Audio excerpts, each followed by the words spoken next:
Hello everybody, my name's Paul Tace. Litchi have now moved their active track feature from the beta version app into the live app, so I'm going to be giving that a go. Let's get started.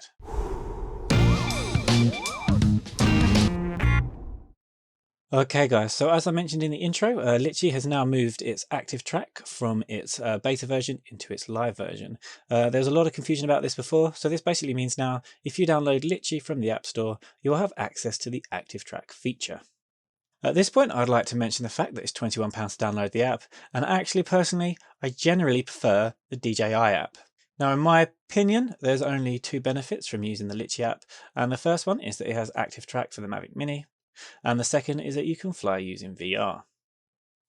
If you'd like more information about that, there's a link in the top right hand corner now, or in the description down below.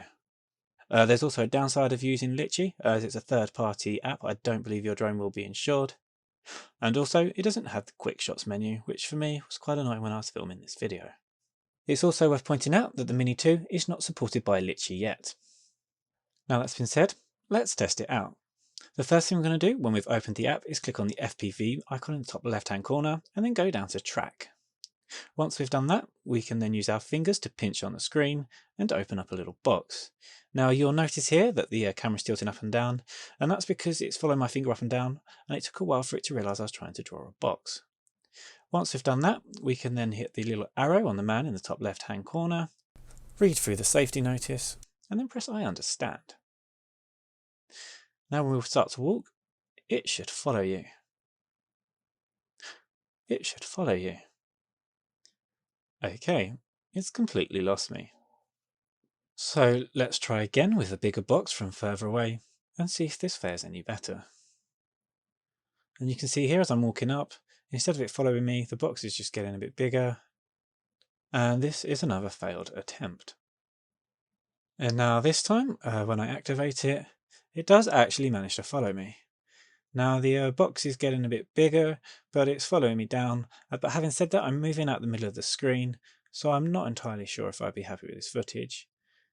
And then once I think I've lost it, I decide to move the drone, and then it finds me again. But by this time, I've already intervened. So then I thought maybe because it was an overcast day, there wasn't enough contrast for the camera to follow me. So I decided to do it on a sunnier day. And again, we can see that this has failed. So after that, I thought it might just be because I'm wearing black and I didn't have enough different colours for it to follow me. And now the intro might start to make a bit more sense. I decided to dress up as a conspicuous Santa Claus with all the different colours.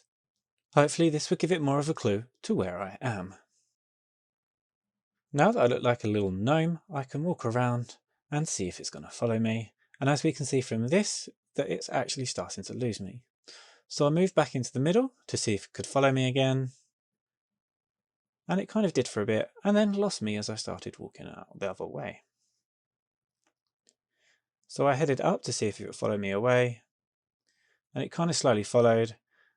But again, I wasn't comfortable with this, and I certainly wouldn't say it was good tracking.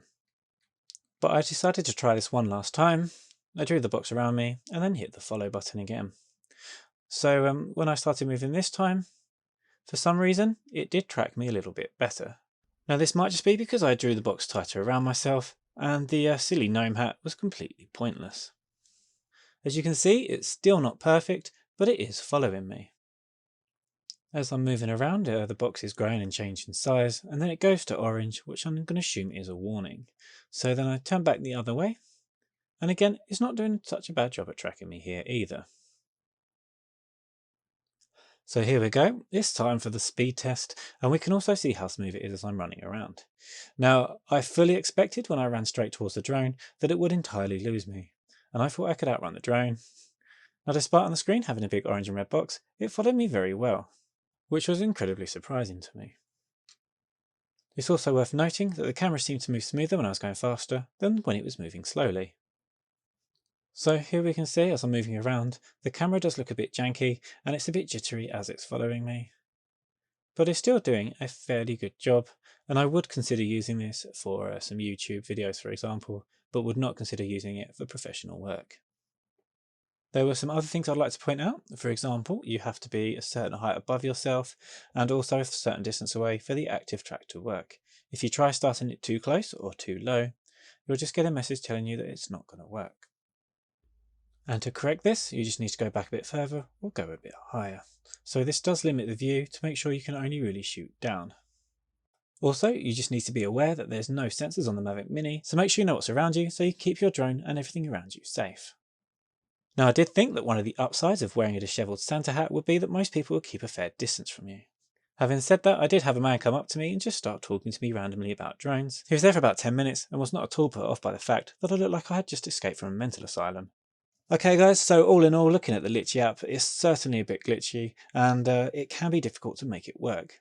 However, when it does work, it can get you some okay footage. There seemed to be some kinks in there that we found in the beta version that I thought would have been eliminated to the point where it got to the live version.